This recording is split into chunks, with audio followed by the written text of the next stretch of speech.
灵素人呢？看这石碑，先皇御笔。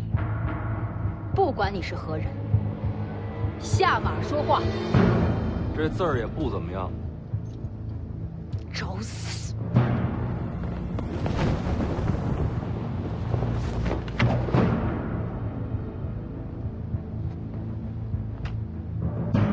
布阵！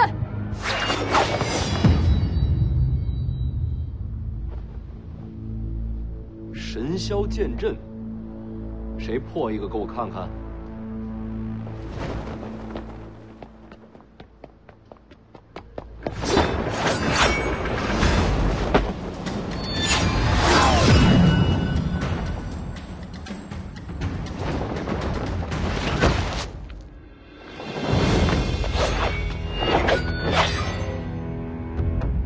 还是换人吧，他可破不了神霄剑阵。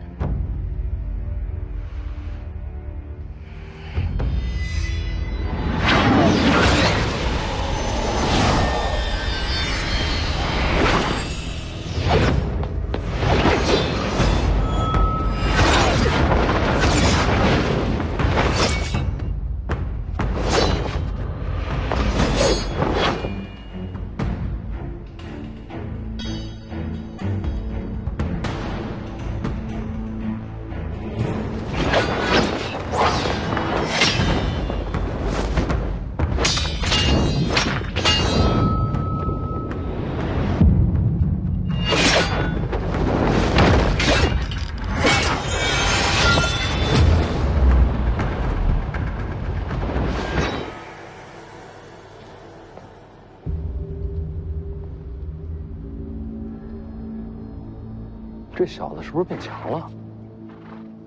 用的是赤霞剑诀，很高明的剑术吗？高明个屁！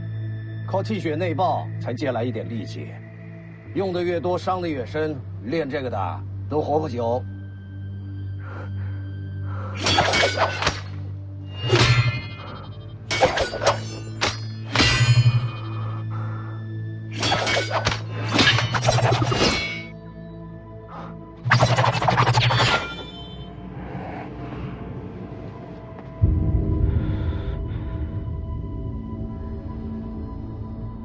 他怎么学会的？王爷给他的。许萧匡的。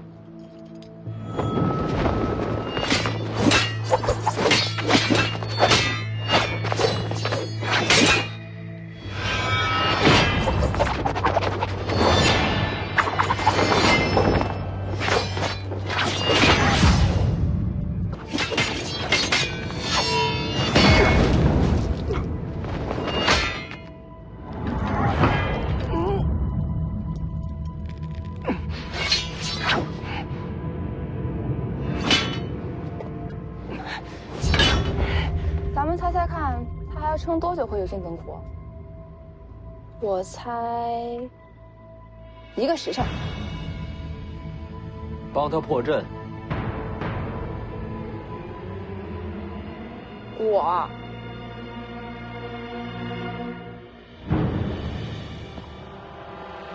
世子说什么就是什么。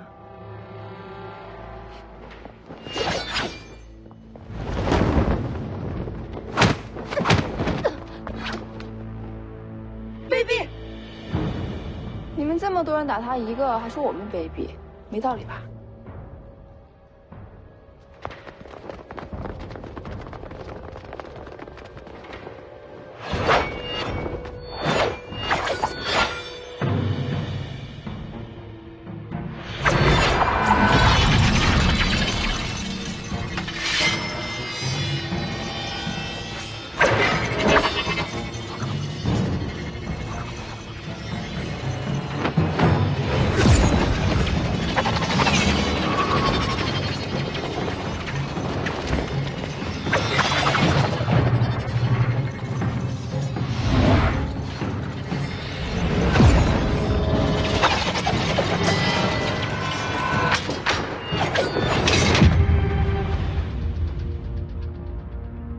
方才是玉霄阵，现在才是真正的神霄剑阵。很强。没有李先生出手，方能破阵。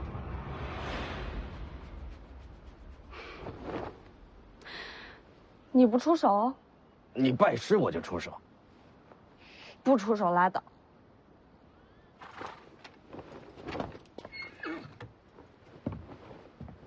我也试试这剑阵。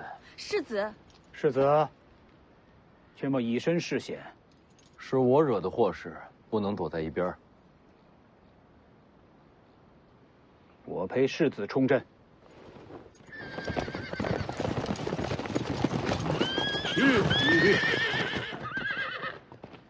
世子，死伤者已送回北凉，宁峨眉率凤子营归队。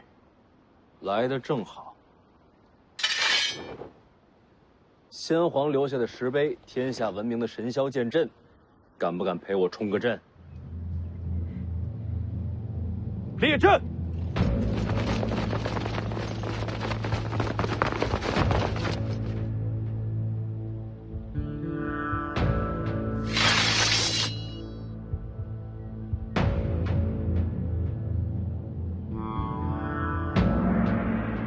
阁下到底是谁？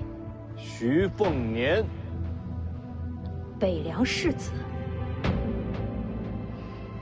这青城不是北凉，你率众闯山，到底想要什么？有个叫老孟头的土匪，还有一个叫小雀儿的丫头，再就是和老孟头一块儿的山贼，有一个算一个，活要见人，死要见尸。没见过，那就没得谈了。徐哥哥，小雀儿，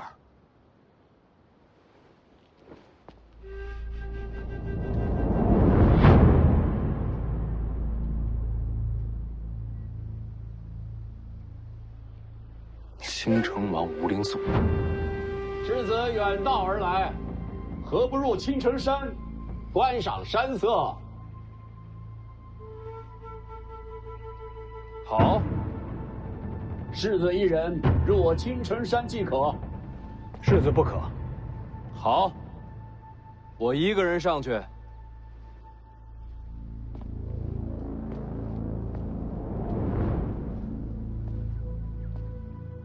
辛苦了，都退回去吧。还没到青州呢，你不能死。当然。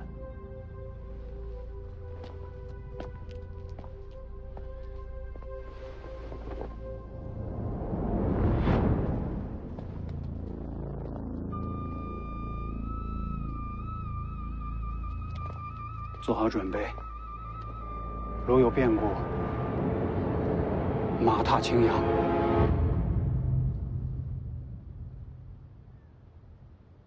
这小子是傻了，真的就一个人静下来。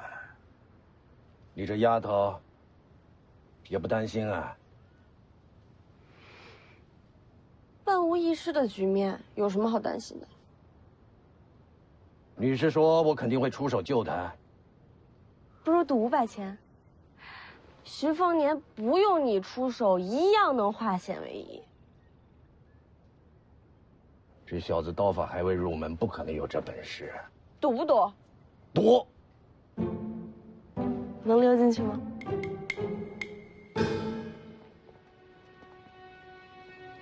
到了。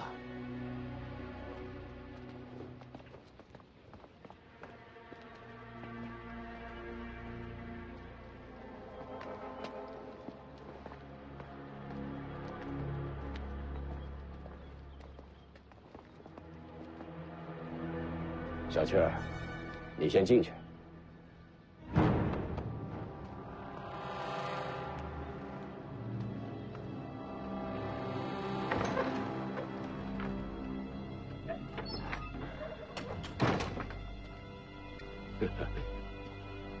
我没想到，世子还真敢进来。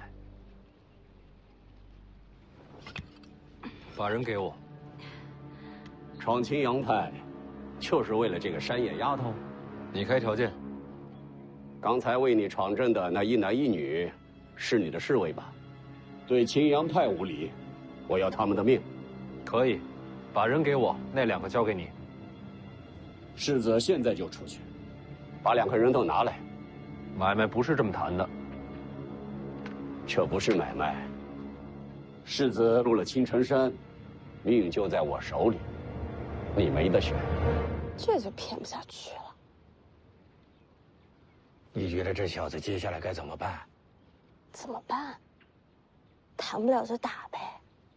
他还敢动手啊？怕什么？现在骑虎难下的是那姓吴的。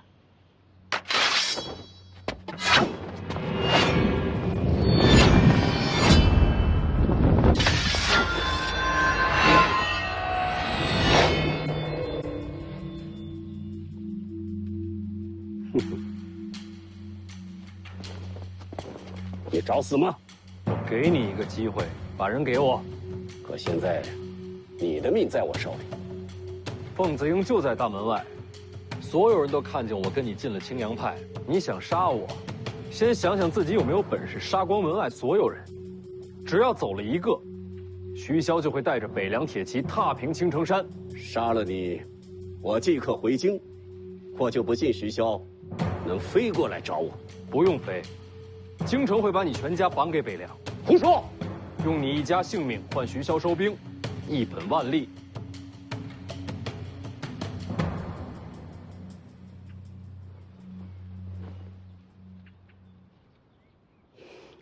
你输了。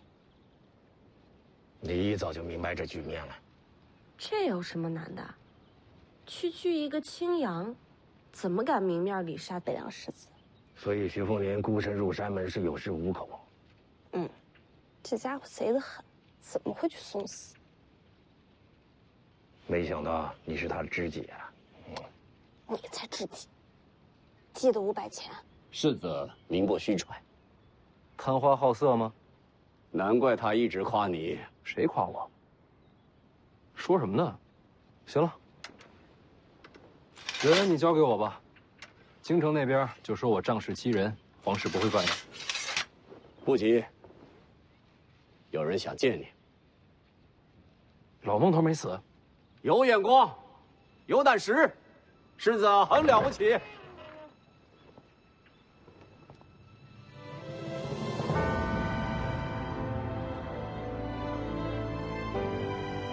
姑姑，凤年，姑姑，赵玉台，你认识？我躲在听朝廷底下好些年，徐骁父亲每次来见我，他都守在边上。他是徐骁的人。你知道徐凤年他娘吧？王妃是府上第一个对我笑的人，我到现在都还记得。他娘姓吴，来自剑种吴家，是吴家上一代剑冠。吴家的剑主都有自己专属剑室，与剑主一起长大。这么说，她是王妃的剑士，名为剑士，各司姐妹。难怪叫姑姑。姑姑不哭，不是哭，是高兴。当年我娘死后，姑姑就没了踪迹，莫非是被她囚禁此处？他是你姑父。那这是怎么回事啊？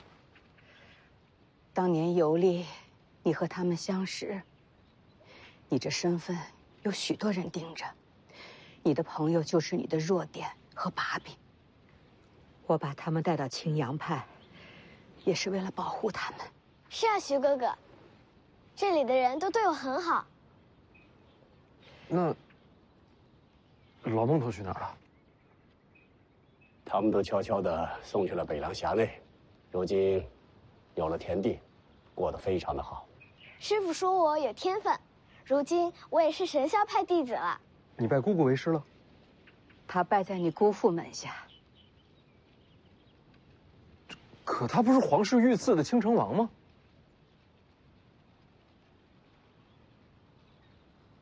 这么多年青阳派仇视北凉，全是假的？是反间，替北凉盯着京城呢。这事徐骁知道，自然知道。我这些年做的事，稍有疏漏，就会天翻地覆。大将军不敢泄密，也是怕我遇到危险。真是大手笔。青阳派竟是北凉暗线，将来铁骑若出北凉，青城山便是通途，再也掐不住北凉咽喉。不仅仅是青阳派，我真正做的事，比这更重要。还有什么事能比得过这手笔？这些年，我一直在查害了小姐的凶手。啊？谁？世子，快走！姑姑没事，自己人。你家的事我懒得听。你怎么在那儿啊？都怪这老头。哎，有梯子吗？我现在就下去。江妮，我家丫鬟。丫鬟，通房的？不是，不是。这还没出来，咱们冲进去。不用了，李剑神跟江妮已经不在车里了。你是说？应该已经进去了。那就好。剑神在，世子可保无忧。哪个剑神啊？哪有第二个剑神啊？独臂的便是李淳罡。他还没死啊？还没。前辈见谅，我不是那个意思。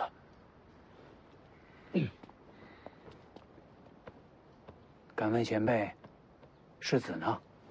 里面。那您怎么出来了？早饭吃多了，有点困，我先睡一会儿。放心吧，我把江妮留里面了。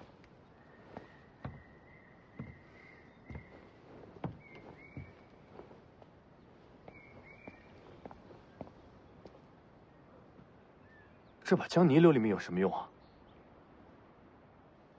既然前辈回来了，那应该是不会有什么大事儿。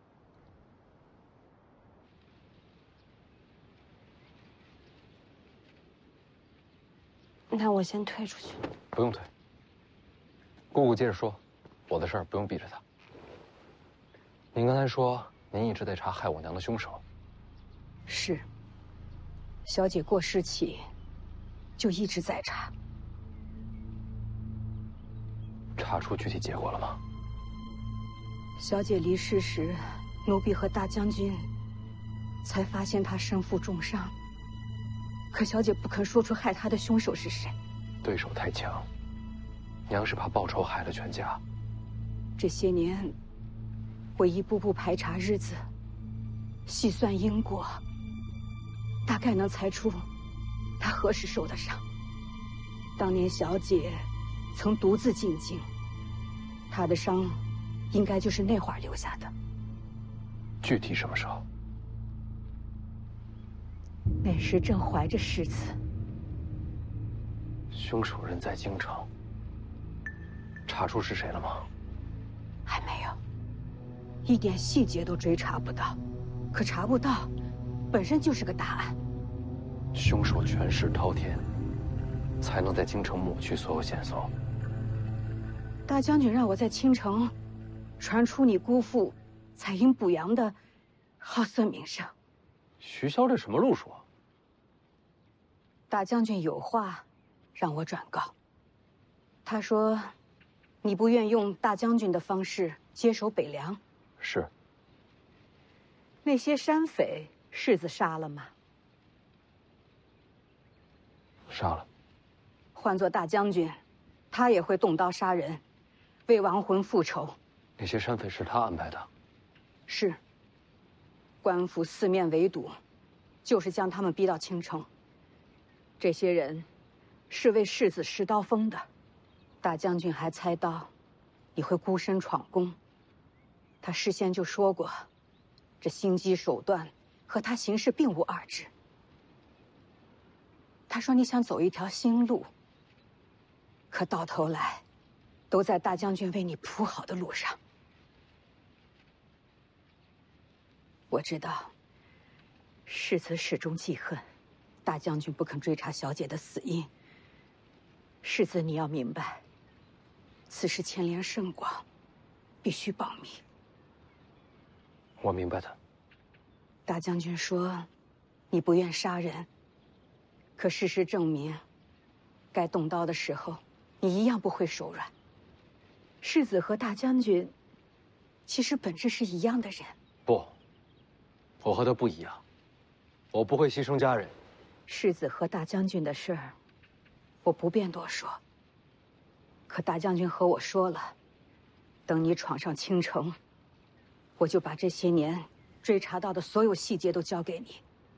从此以后，无论多少年，哪怕我和大将军都不在了，可你一定要追查下去，替小姐报仇。他不说，我也会查下去。世子，稍等，我去给你拿些东西。好。抓得太紧了。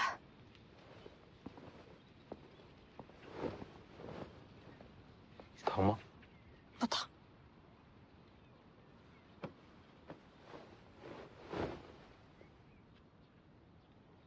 对不起，你怎么也不喊疼啊？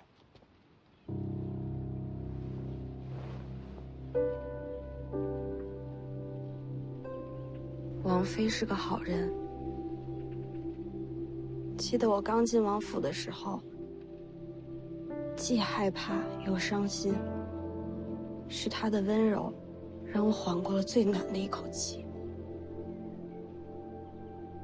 徐凤年，我愿意和你一起为他报仇。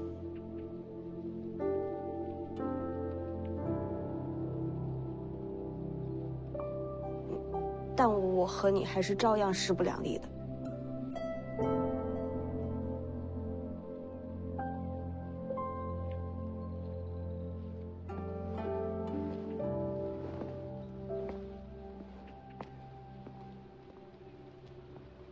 这些年追查凶手，整理出来的东西，都在里边了。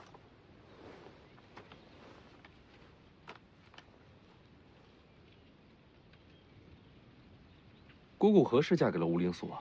在入神霄派之前就嫁了，当时有了世珍，她和世子差不多大。人在哪儿？在京城。你姑父被封青城王，受命与北凉抗衡。说起来权势不小。是被当成了人质。只要我的身份不拆穿，他就没事。得想个办法救他回来。他的事，世子不用担心。你好好看这个，看完烧了。姑姑去哪儿？我有些事情去办，一会儿就回来。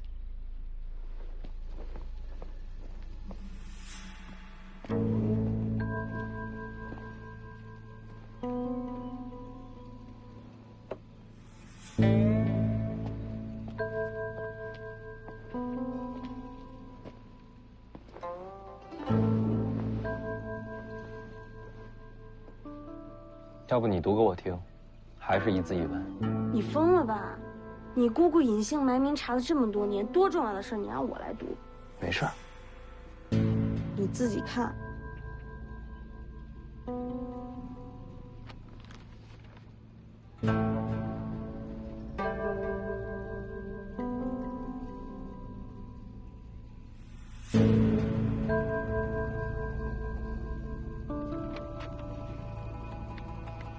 送的什么消息？我们有多久没见到世珍？他一个人在京城，无人可信，随时都有亡命之险。我问你送的什么消息？徐凤年此行细节，这本来就要送去京城的，得让他们知道，徐凤年闯剑阵，京城才会更相信我们的立场。还有呢？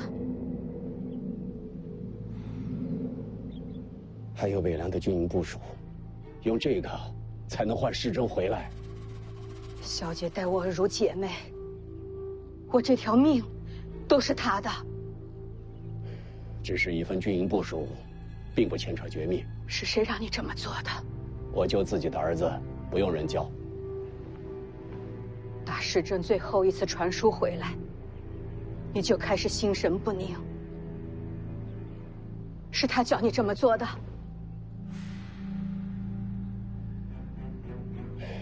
世珍也是想逃离险地，和我们团聚呀。世珍在京城有没有投效皇室？当然没有。那就好。你就不想救他回来？你真的要为北凉献出儿子的命？大将军已经启程前往京城。他跟你说过要救世珍回来？没说过。那你怎么信他？如果这次京城之行，大将军没有带回世珍，那我就亲自入京，救回儿子。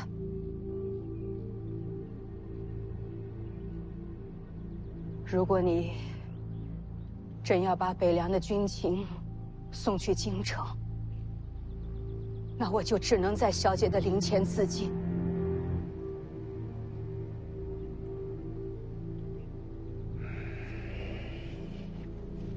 好吧，我不送信。这些事不要讲给世子听。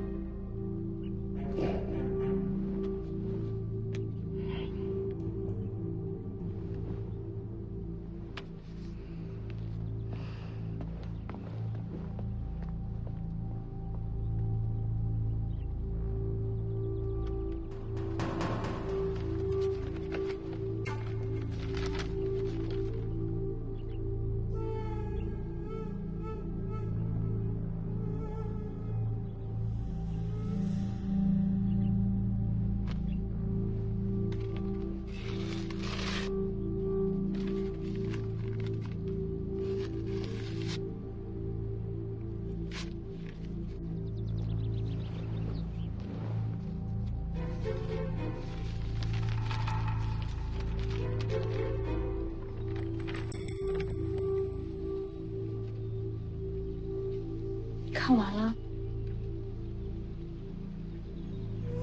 要害我娘的是黎阳皇室。不是没有具体线索吗？这上面记载了我娘进京的具体时间。2个要点：一，刚怀了我；二，当时京城正要给徐孝封王。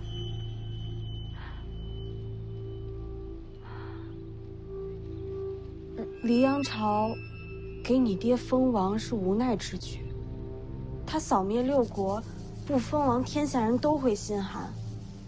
但黎阳皇室绝不希望北凉大军有一个少主，所以我娘怀孕，是皇室最害怕见到的事情。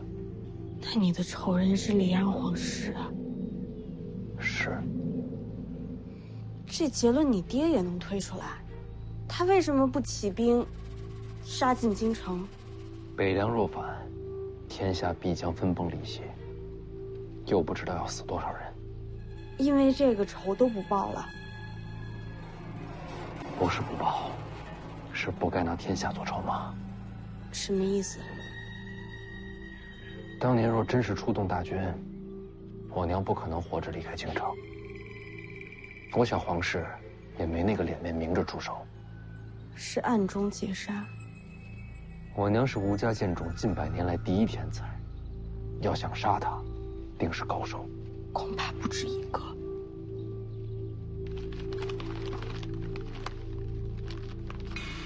我会把当年伏击过我娘的人一个一个找出来，亲手斩下他们的人头，祭奠我娘。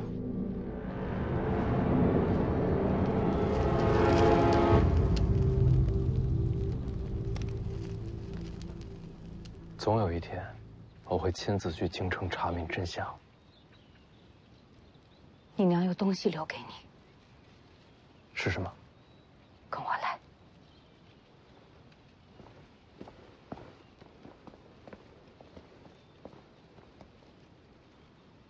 我在这儿等你回来。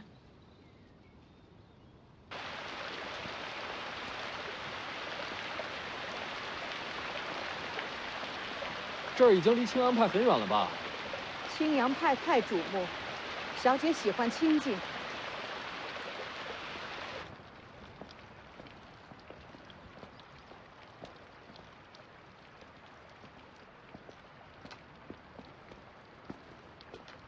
这是什么？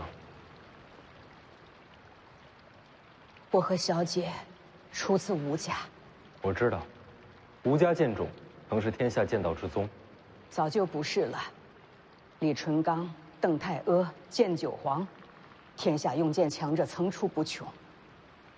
吴家气运上，已然输了半筹。毕竟底子还在。有底子，也有规矩。当年吴家不许小姐和大将军相近，小姐和吴家决裂，白马走辽东，两人才走到了一起，也才有了世子。吴家一定气疯了。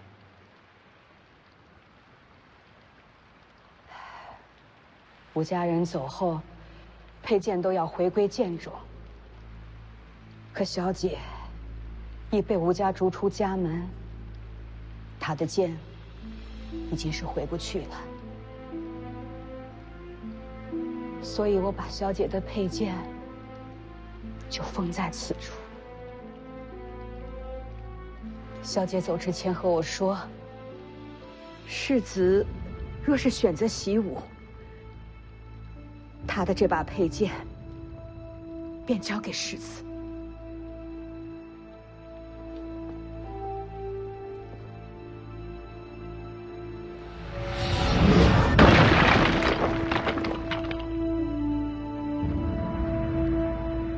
北凉纵横天下，小姐手中剑曾让天下英雄低头。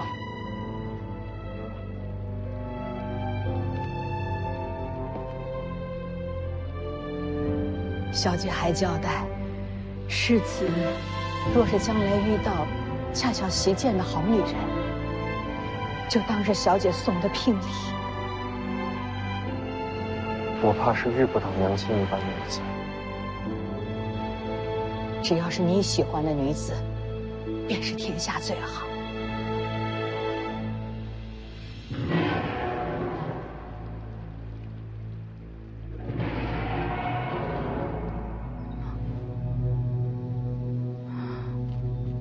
山里的大家伙，你就是小雀儿。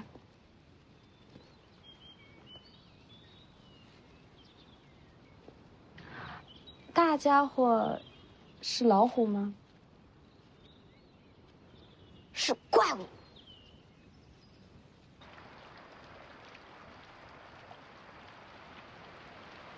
说是怪物也不为过。它是青城山的一只异兽，名为虎魁，凶悍无比。姑姑见过，交过手，它奈何不了我，我也奈何不了它。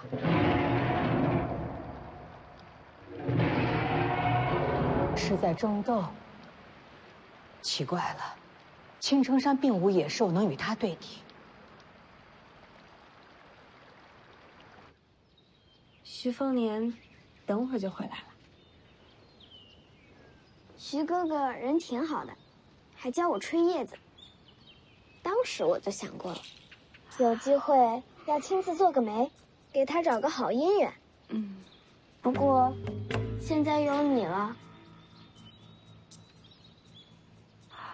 等一等，什么就有我了？跟我有什么关系啊？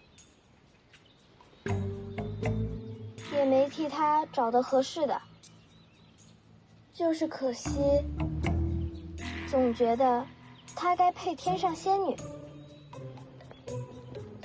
走吧。这就走了？小雀儿，要不要跟我们一起？徐哥哥，我刚才已经把你的事儿放下了。放哪儿了？所以我就不能跟你走了。啊，留这儿也好。这次时间太紧，等我出行回来再来找你。好，我等你。一言为定。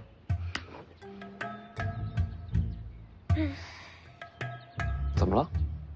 我替你可惜，你都不知道，仙女你都错过了，便宜你了。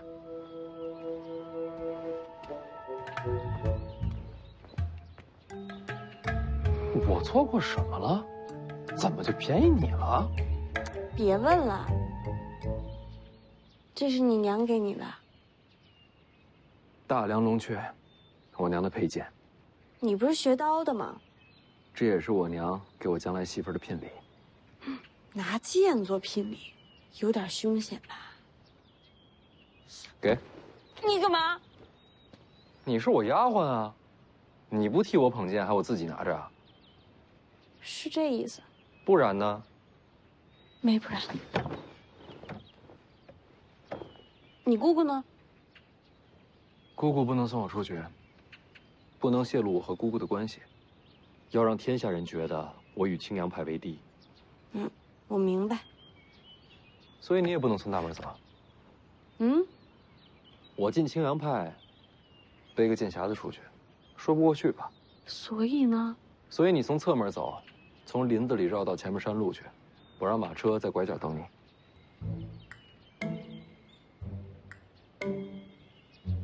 10万行不行？20。成交。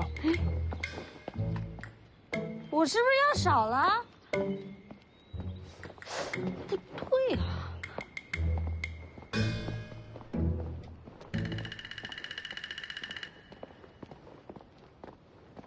等会儿，你记住啊，贴着林子走，千万别进山。我又不傻，能不认路吗？你记好了。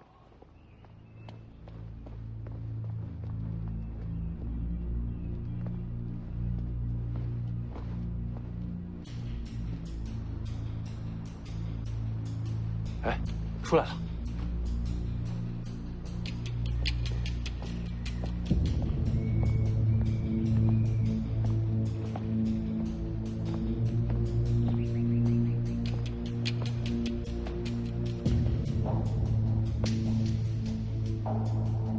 今日所赐，徐凤年铭记在心，你且等着，终有一日我会重返京城。让他走吧。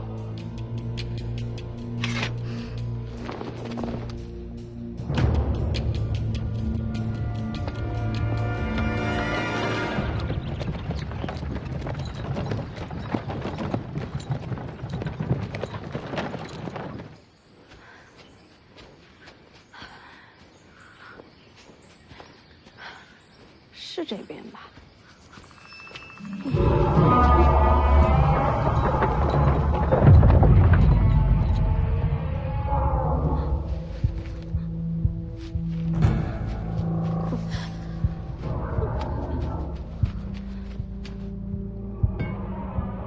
听着吼声，像是遇到了绝境。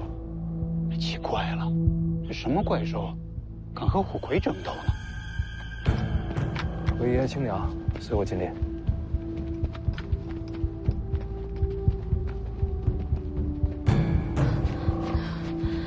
怎么鸟叫都没了？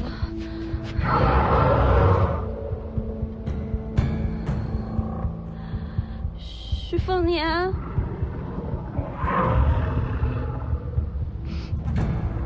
是你吗？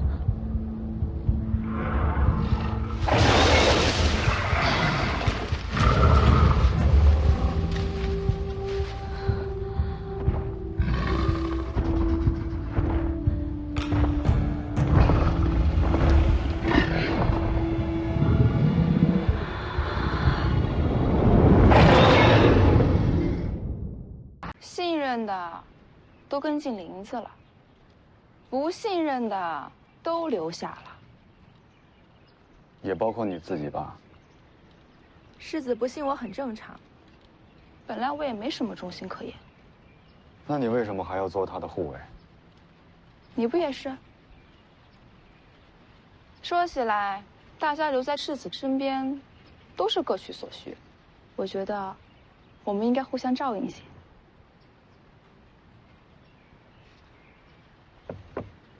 你也一样。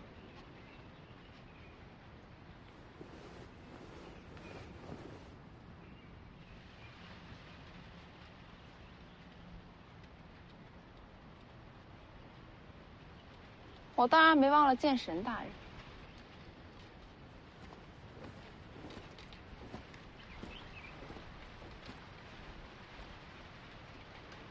剑神大人和徐骁没有什么牵连。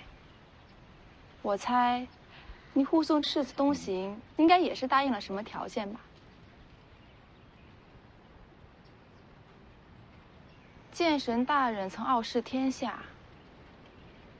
您知不知道有门功法叫白帝抱不绝？不瞒前辈，小女子投效徐家就是为了这套功法。若先生记得这个，淑修愿改投前辈门下。滚开！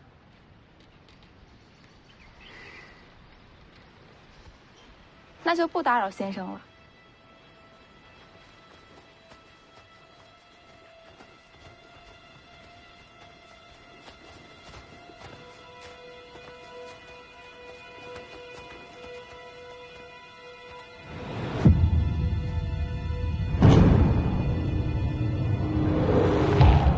有猛兽经过，江宁，不会遇险了吧？应该不会。你就不怕我把这些话告诉徐凤年吗？随你怎么说，你有想要的东西，他们只会更放心。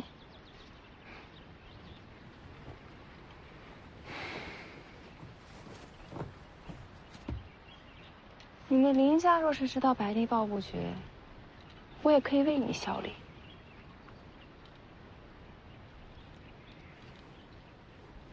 我叫吕钱塘。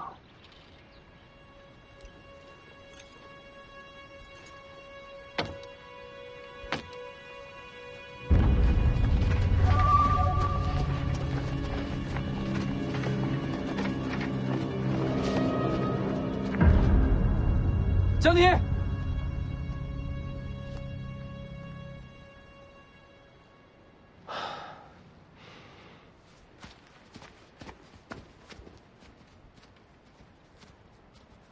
没事吧？你看，怎么了？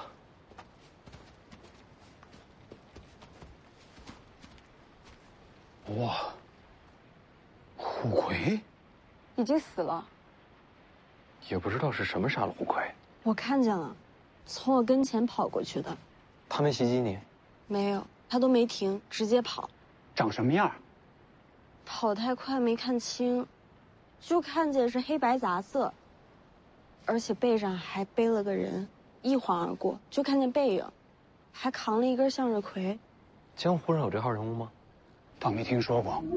小心，没死透。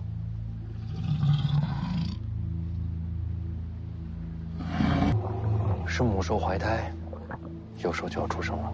真是千载难逢的机遇。虎魁出生，睁眼看到的便认作父母。若是幼兽第一眼看到世子，便能收服此等怪兽。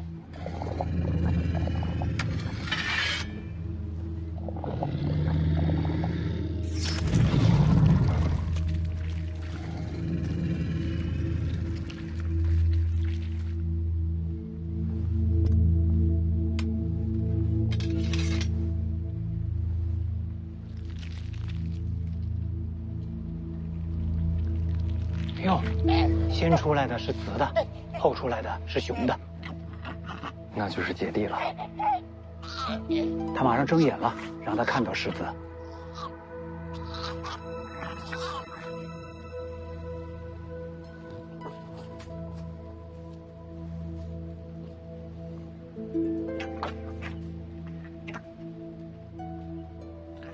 母兽浑身是伤，唯独腹部安然无恙。他一直拼命护着这两个孩子。魏爷爷，天机气运都可以靠实力争夺，但母亲不该被夺走。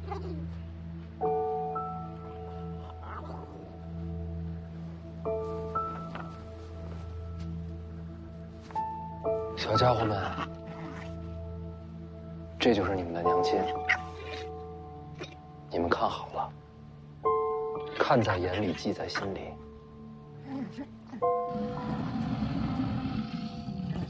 千万别忘了。他的眼睛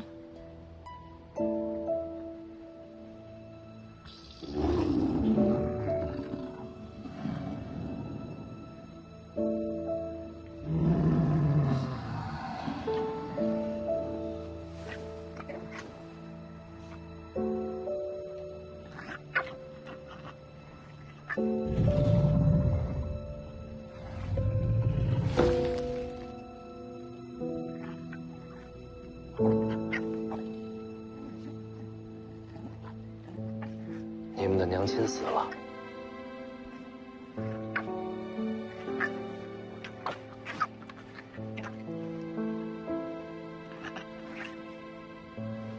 还真把世子当亲人了。我可不是你们爹啊，千真万确，没骗你们。哎，这么凶！这个不能咬，这是自己人。天意使然，这两只虎魁天生就应该跟着世子。总要有个名字吧？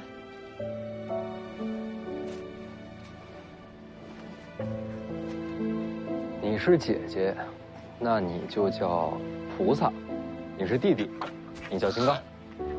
这哪能听得懂？对啊，菩萨，金刚，菩萨，金刚，菩萨。真听懂了。金刚，长姐如母，这是管着弟弟呢。我能摸吗？别怕啊，没事的。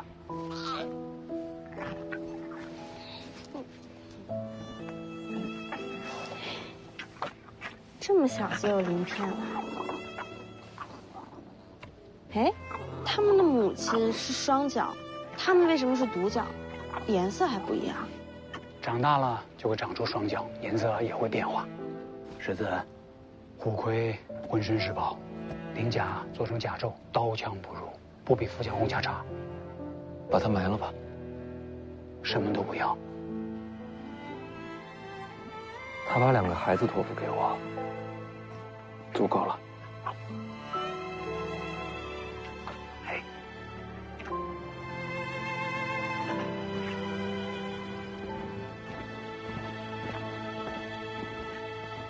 出发吧。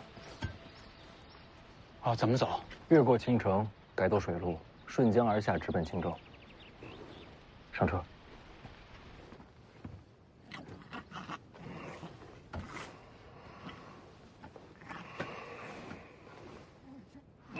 嘿，哪来的小虎魁啊？嘿嘿，倒是有胆气啊！嘿。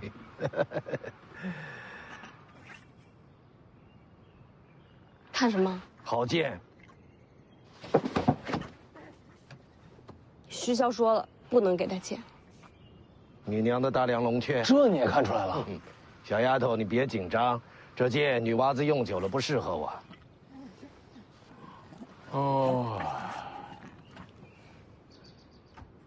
哎，你不去跟你姑姑道个别吗？该说的都说过了。水路东行，便是青州。千万小心靖安王赵后。在北凉时，我已领教过他的手段。当年老皇帝过世，八龙夺嫡，靖安王只差了少许，便能坐上至尊之位。此人心机深沉，经纬韬略，未必就输给黎阳的皇帝。姑姑放心，有北凉35万大军在，赵恒不敢杀我。希望如此。靖安王，我倒真的有点期待，这位是个什么样的人物？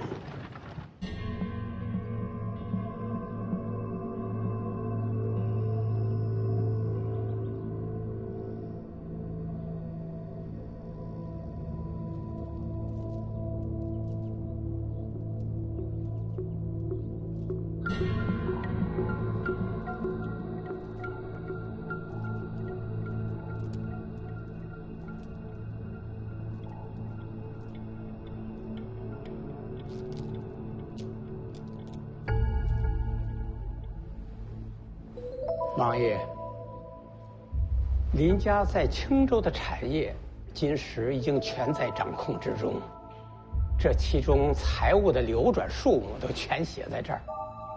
王爷要不要过公目啊？说起来也可怜呐，好大的一个家门，被毁于一旦，也不知道如今林家还剩下几人存活于世啊？王某正在追查，定当斩草除根，不会让林家有再起的机会。慈悲为上，慈悲为上啊！父王，王先生也在。见过世子。有什么事？有上阴学宫学子前来献策，求见父王。你亲自引荐？那学子说的话，怕是会与你不谋而合吧？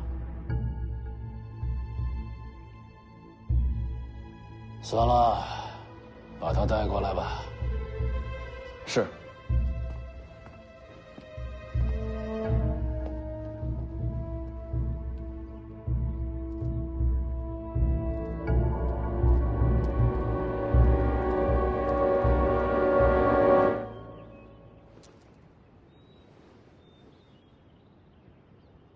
郑重，危急时，为世子后援。徐凤年，如果没有闯青阳派呢？世子若不曾闯青阳派，就说明是审时度势、谨小慎微的性子，也就不会在青州有大麻烦，这支援兵也就不需要了。徐骁，连自己的儿子都要这么试探，临事关头，方见本性。世子没有让我失望，不愧是小姐的孩子。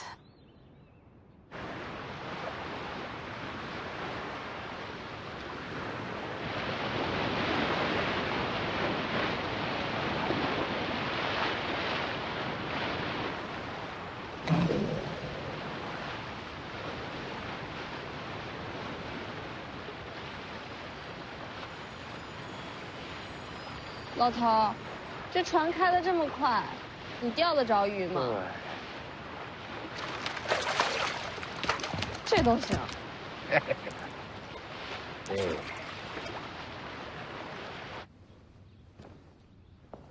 父王，这位就是上阴学宫来的学子。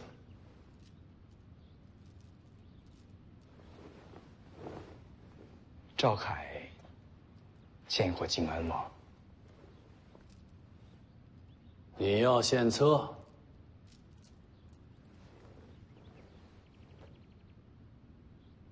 哦，王某还有事要做，不如先行告辞。王先生，一起听一听。你说你的。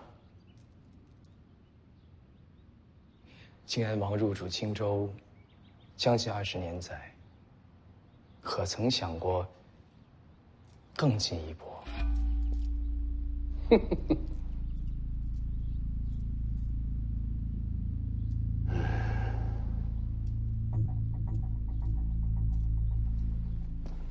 你说的更进一步什么意思？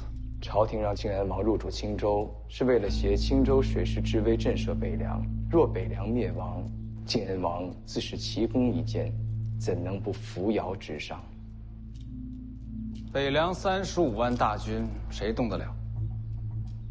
想灭北凉，无需大战，杀1人即可。杀谁？徐凤年。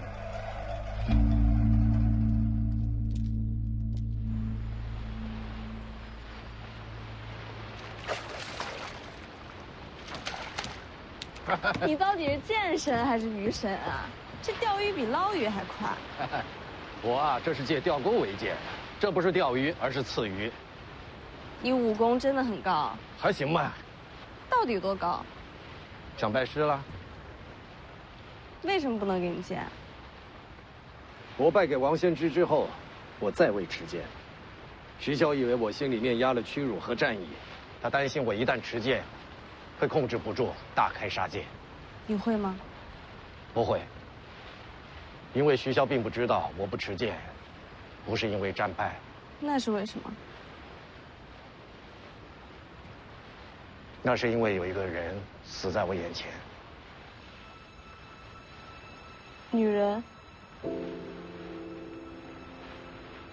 她是你什么人啊？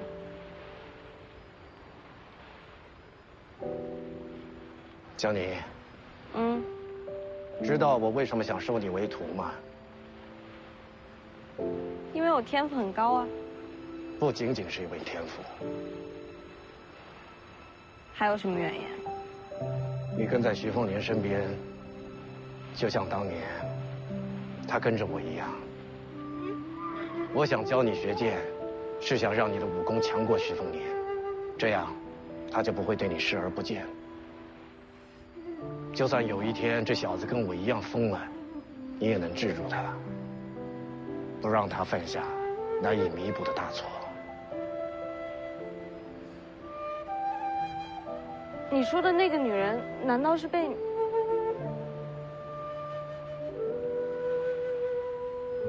是被我亲手杀死的。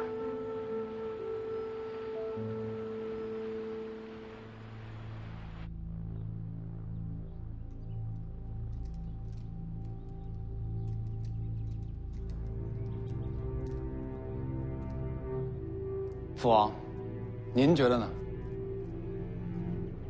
有言惑众罢了。可他说的没错呀。杀了徐凤年，徐骁必反。徐骁反，未尝不是好事。天下大乱，好处何在呀？大乱方能大治，乱世之中，王爷才有机会再去争一争那至尊之位啊！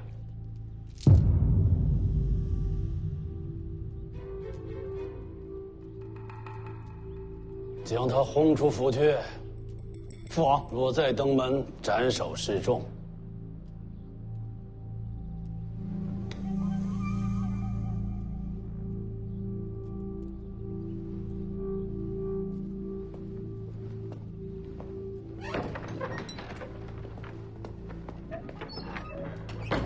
这孩子眼睛里的野心和我当年一模一样。世子受王爷教诲，自然少年有志。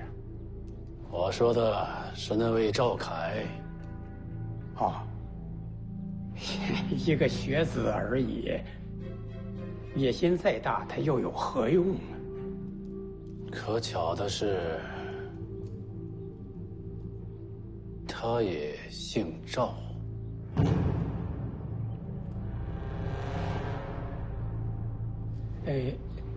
林家还未缴出干净，王某就先告辞了。王先生，请便。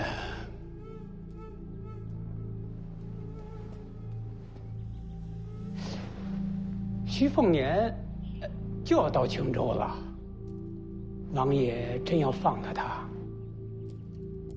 心有善念，慈悲为怀。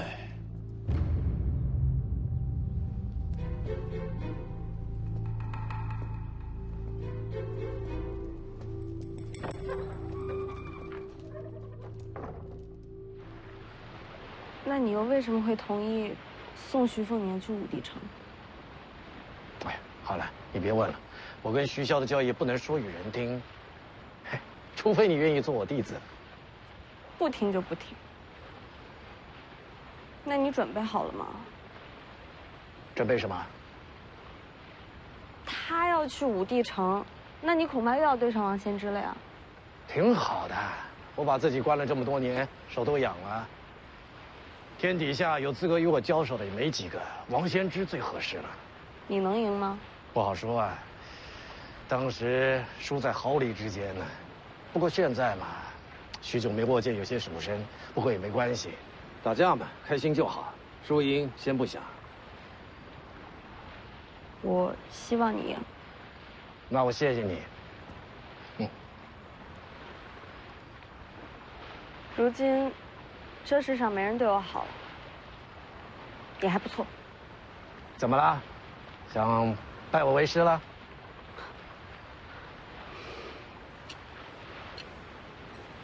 给你，借你的，打完架立马还给我。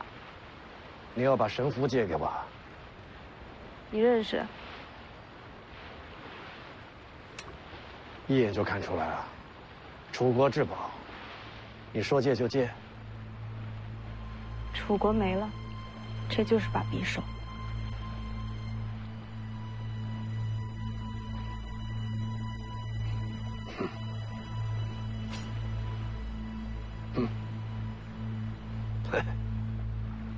你不会要大开杀戒吧？你放心吧，不会的。算我欠你的，想想，要我怎么还？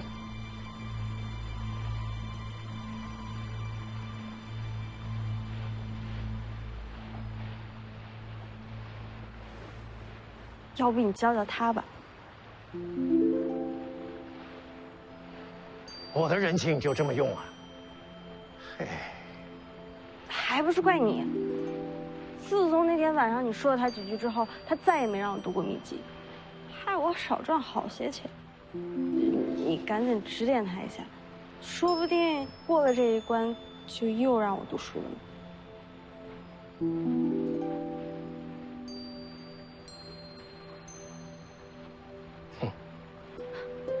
不去拉倒。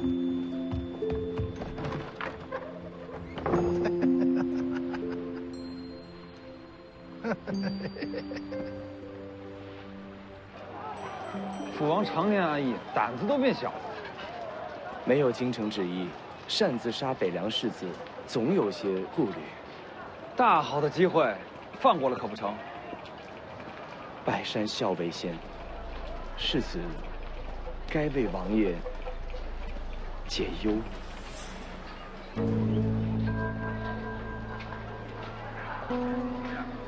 你是说让我出手？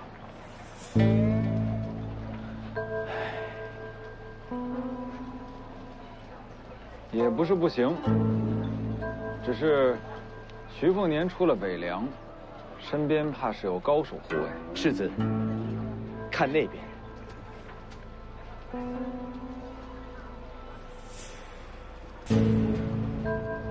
就是他。世子如果想除徐凤年身边护卫，非他莫属。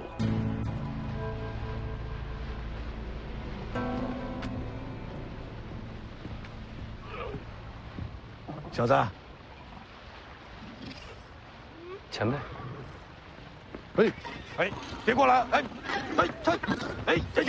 别咬我！别咬我！停一停，别傻看着呀！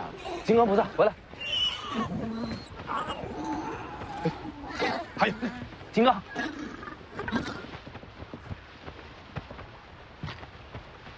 你们两个别乱咬人。也就是前辈宽宏大量，他要是动了杀心，我可拦不住啊！嘿嘿，别拐个弯求情了，我还不至于对这2只小家伙动手呢。那我替他们谢谢您。你这小子也真是踩了狗屎啊！再过几年，这2只小家伙都可以顶个1品高手了。我收养他们，没想着养成高手。人都会变的。前辈找我有事？光修大黄庭，不练招式，一样是个废物，休东出鞘。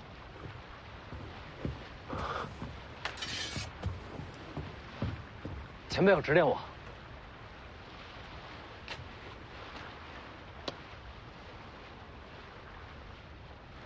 刀痕在上面，太高。行，手指弹刀身，试试砸碎核桃。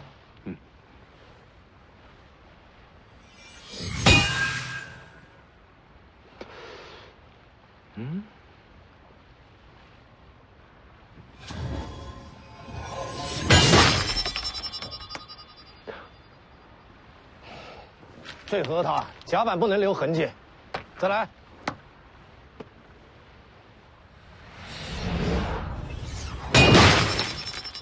哎，千剑草纲白看啊，剑术剑道的平衡在哪里？看什么？我知道你用的是刀，可道理都一样。千剑草纲就读了个开头，没往下看啊。为什么不继续往下看呢？那不是您说那书写的荒唐，误人子弟吗？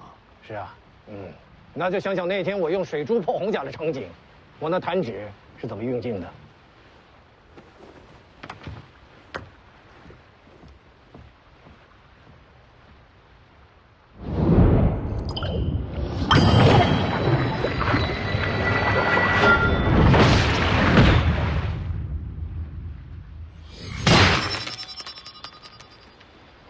好好磨练吧，就你这悟性，怕是够悬。只许碎一个核桃，不要伤及其他。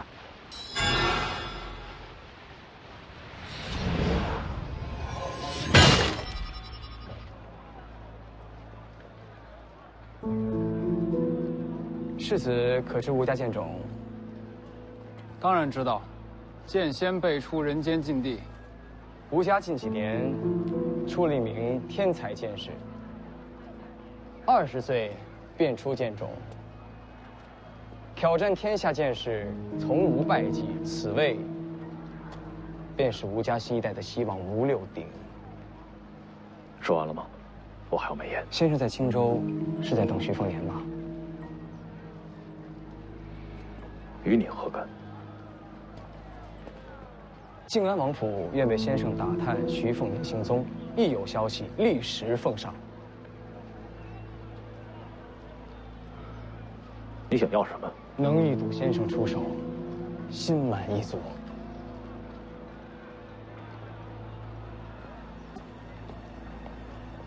这吴家人为什么对徐凤年出手？徐凤年的母亲曾为徐骁反出剑种，如今新一代算旧账本了。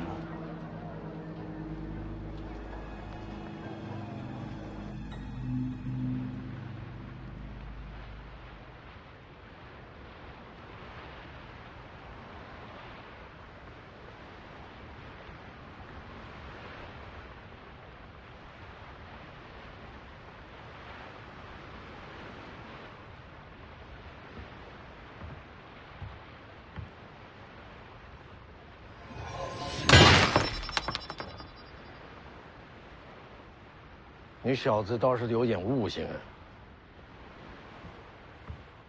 让你坐这儿发什么愣？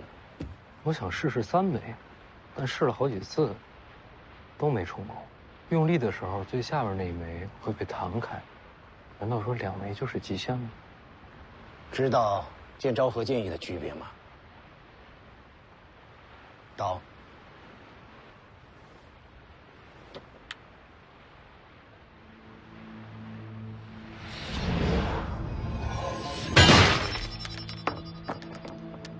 刀没动，怎么碎的？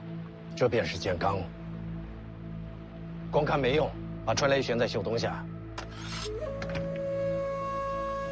细心感受何为剑罡。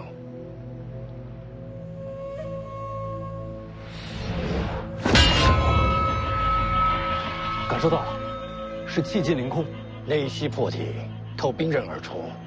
剑罡本质上就是真气的运用。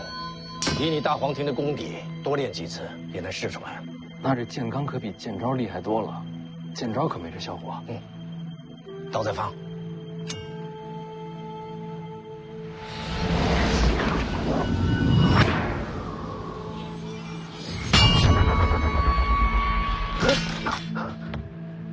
这次又有不同，好像有力道击打，逼迫春雷脱手。这就是剑招。你摸一下袖东的刀面。感觉没动，但其实有细微震动。第2指击打，袖东看似未动，其实已经以极快的速度弯曲6次，击打春雷，然后再接力恢复正常。弯曲6次，都没看出来。上乘剑招，快如奔雷，稳如五岳。小子，你要学的还多着呢。那这剑招与剑罡，孰强孰弱？老夫以剑罡破敌，便是剑罡厉害。老夫用剑招杀人，剑招便胜过天下剑罡。明白了，您最厉害。你果然有悟性。剑招剑罡，自己琢磨。不几日便到青州，不到万不得已，老夫懒得出手。能不能躲过明刀暗箭，看你自己了。多谢前辈指点。我没想指点你，是欠了人情，拿你来还。谁能让您欠人情啊？内息破体，透冰刃而出。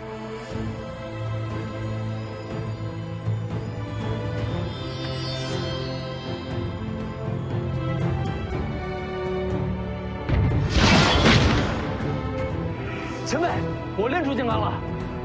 你那是刀罡，有道理。就这么点力气，杀只鸡都不够，慢慢磨练吧。这小怪物，修行的速度比老夫当年还快。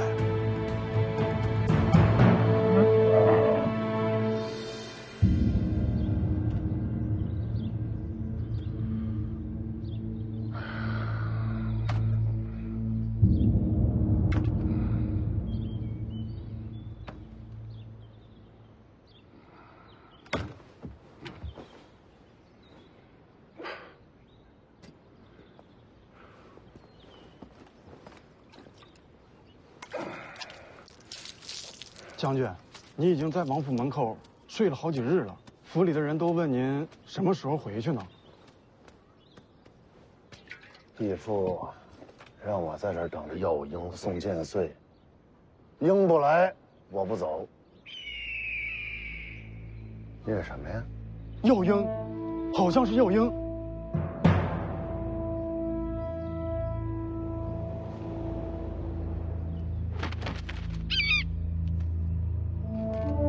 将军，我去替你瞧瞧。闪开！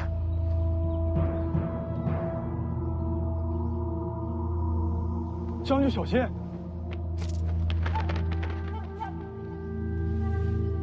是剑穗。哈哈，真是剑穗！你就守在王府门口，一旦收到了耀英送来的剑穗，你立刻率领本部骑兵赶往青州。将军，慢点啊！传令拔营，随我东行接应是子。调兵须有虎符。你个鬼啊！不去的都砍了。将军，请问下座。路上话，路上话。闪开！闪开！江上传来消息，徐凤年今日便到春神湖。吴六鼎通知了吗？他说要养剑，明日才肯动手。不等了，先调集水师，赶往春神湖，机不可失。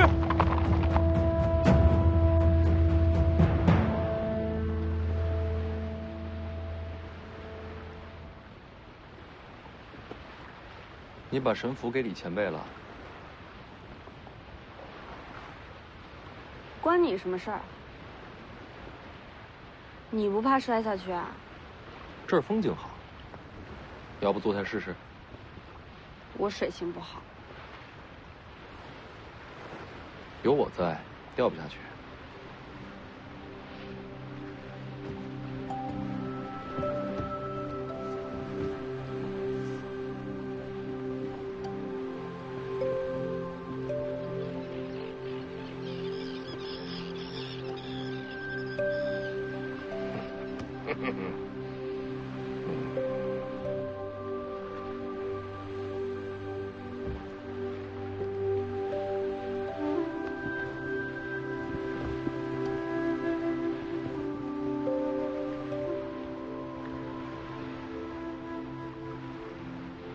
这湖比府里的大多了。那可没法比，800里春神湖容纳天下水陆，吞吐大江，历来是兵家死争之地。靖安王坐镇青州，养水师，盘踞春神湖，就是借天险，据北凉。这等大湖，就是放在天下，也是独树一帜。啰嗦的要死。你找我有事儿？你那2只小虎葵，在储物仓偷生肉，没伤人吧？那倒没有，小家伙鬼得很，只吓人不伤人。那就不管他们。前面有船。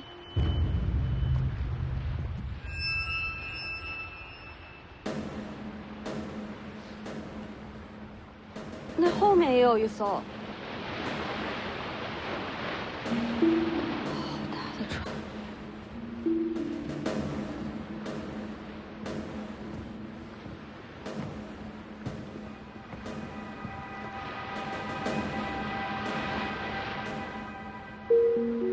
这些都是青州水师的黄龙楼船。找麻烦呢？或许吧。那边有艘船，没关系，那也是青州水师。世子以为这艘船是巧遇，还是专程出现？定是巧合。靖安王府为出生，青州城谁敢来接徐凤年？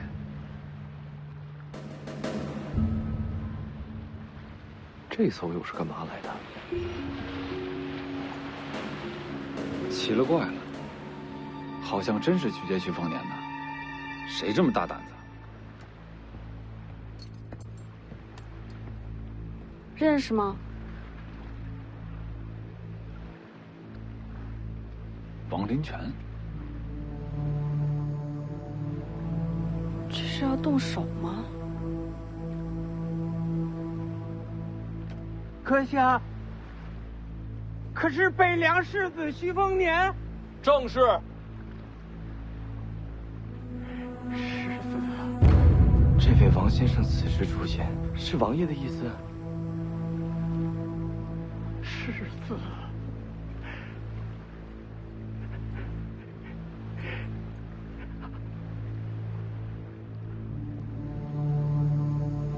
掉头回营。今日不能出手，免得坏了父王的谋划。